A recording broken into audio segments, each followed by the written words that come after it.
தந்தை, மகன், தூய ஆவியானவர் நம்மை நிறைவாக ஆசீர்வதிப்பாராக. ஆமென். நண்பர்களே, மீண்டுமா இந்த புதன்கிழமை உங்களை அன்போடு வரவேற்கிறேன். ஆண்டவருடைய ஆசீர்வாதங்கள் நமக்குள்ள எப்படி செயல்பட போகிறது என்பதுதான் இன்றைக்கு மைய சிந்தனை. அவருடைய அருள் எப்படிப்பட்டதான அருள், அவருடைய அருள் எப்படிப்பட்டதான ஆசீர்வாதம், அவருடைய ஆசீர்வாதம். எரேமியா புத்தகம் 31வது அதிகாரம் இறைவார்த்தை எடுங்க. 31:4 31:4 உன்னை நான் மீண்டும் கட்டி எழுப்புவேன். நேற்றைய நாள் கூட அவர் தான் பார்த்தோம். ஆண்டவர் மீண்டும் உன்னை கட்டுவார். நேற்று கட்டி எழுப்புங்கள் என்றார். நேற்றைய நாள் தொடக்கத்தில் சொன்ன வசனம் ஆகாய் புத்தகம் 1:8. இன்றைக்கு எரேமியா 31:4 நான் உன்னை மீண்டும் கட்டி எழுப்புவேன், உன்னை மீண்டும் கட்டி எழுப்புவேன். நம்ம ஜெபத்தில் இருக்கும்பொழுது நம்ம அவர் கட்டுவார், நீ கட்டி எழுப்பப்படுவாய். அதே தான் ஆசீர்வாதத்தை குறிக்கிறது. மீண்டும் நீ மேலதாளங்களை கட்டிக்கொள்வாய். அப்படி மேலதாளங்களை கட்டிக்கொண்டு மகிழ்ச்சியுற்றோர் போல் நடனமாடி நீ வெளியேறுவாய். அப்படி ஹாப்பியா இருப்ப. ஆண்டவருடைய ஆசீர்வாதம் உன் மேலதாளங்கள் உன் மேல் இருந்து நீ நடனமாடி மகிழ்வுருவாய். இந்த புதன்கிழமை உன் வீடு அப்படி அபிஷேகம் நிறைந்து இருக்கும். அவர் ஆசீர்வாதம் உனக்குள்ள வருகிற பொழுது எப்படி ஒரு மேலதாளங்கள் எல்லாம் ஒலிக்கிற பொழுது ஒரு வீடு ஒரு கல்யாண வீடு போல இருக்கும் இல்லையா? ஒரு மேலதாளங்கள்லாம் நடக்கிற பொழுது ஒரு வரவேற்போம் இல்லையா? சர்ச்சிலெலாம் பார்த்தீங்கன்னா திருவிழா நாட்களில் தேர் இழுத்துட்டு போகும்போது ஃப்ரண்ட்டில் ஒரு மேலதாளங்கள் எல்லாம் ஜோதியாக இருக்கும். இந்த ஊருக்கெல்லாம் சொல்கிறது, இதுதான் எங்கள் ஆண்டவர், இதுதான் என் கடவுள், எங்களுக்கு நல்லது செஞ்சார், எனவே நன்றி சொல்லி இந்த ஊருக்கெல்லாம் எடுத்துகிட்டு வரோம். அதான் தேர் இழுக்கிறது அல்லவா? எனவே யாருக்கெல்லாம் நம்பிக்கை இருக்கோ வாங்க, உங்களுக்கும் நடக்கும் அப்படின்னு அறிவிப்பது தானே ஒரு நற்செய்தி தானே. அது அறிவிப்பது, பறைசாற்றுவது தானே. அப்படி உன் வாழ்க்கையிலுமே நீ மகிழ்ச்சியோடு மேலதாளங்க கட்டி நீ நடனமாடுவது போல நீ இருப்ப. எப்போ? அவர் நமக்குள்ள வந்தபோது, அவர் நம்மை ஆசீர்வதிக்கும் பொழுது. அவருடைய ஆசீர்வாதம் அவ்வளோ பெரியது, அவர் வல்லமை அவ்வளோ பெரியது, அவர் கிருபை அவ்வளோ பெரியது. புதன்கிழமை உங்களை ஒப்பு கொடுத்துட்டீங்க. அப்பா நன்றி, ஆண்டவரே நன்றி. எனக்குள்ள வாங்க ஆண்டவரே, வல்லமையில் அப்பா எங்களை தொடுங்க ராஜா, கிருபையில எங்களை நிரப்புங்க ஆண்டவரே, அபிஷேகத்தால் நிரப்புங்க ராஜா, ஆசீர்வாதத்தால் நிரப்புங்க ஆண்டவரே, வழி நடத்துங்க ராஜா. நன்றி தகப்பனே, நன்றி. அன்பர்களே, ஆண்டவரை துதிப்போம், ஆண்டவரை ஆராதிப்போம். இன்றைக்கு நற்செய்தி பாருங்க. இன்றைக்கு நற்செய்தி மத்தேயு நற்செய்தி அதிகாரம் 5 இறை வார்த்தை 17 19 முடிய. மத்தேயு நற்செய்தி அதிகாரம் 5 இறை வார்த்தை 17 19. திருச்சட்டத்தையோ இறைவாக்குகளையோ நான் அழிக்க வந்தேன் என நீங்கள் எண்ண வேண்டாம், அவற்றை நிறைவேற்றவே வந்தேன். இயேசு அவருடைய வருகையினுடைய காரணத்தை சொல்லுகிறார்.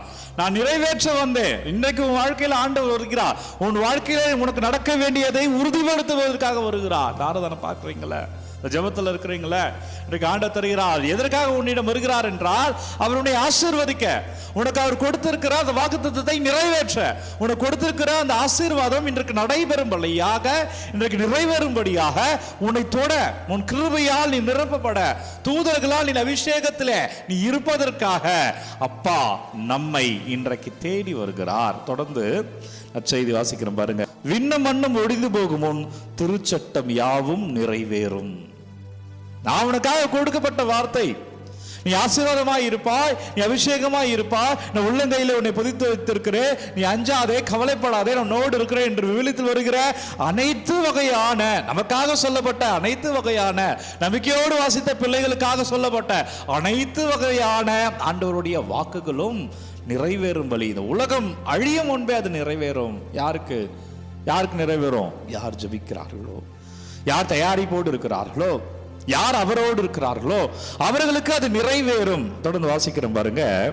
அதன் ஒரு சிற்றெழுத்தோ ஒரு புள்ளியோ ஒழியாது என உறுதியாய் சொல்லுகிறேன்.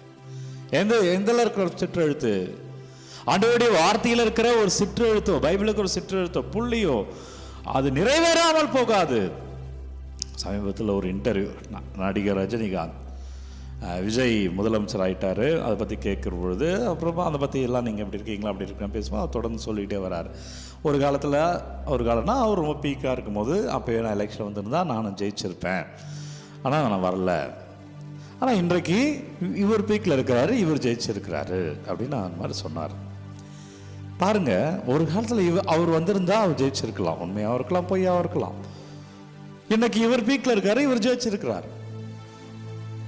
இதே ரஜினி அன்னைக்கு எப்படி பேசியிருப்பாரு?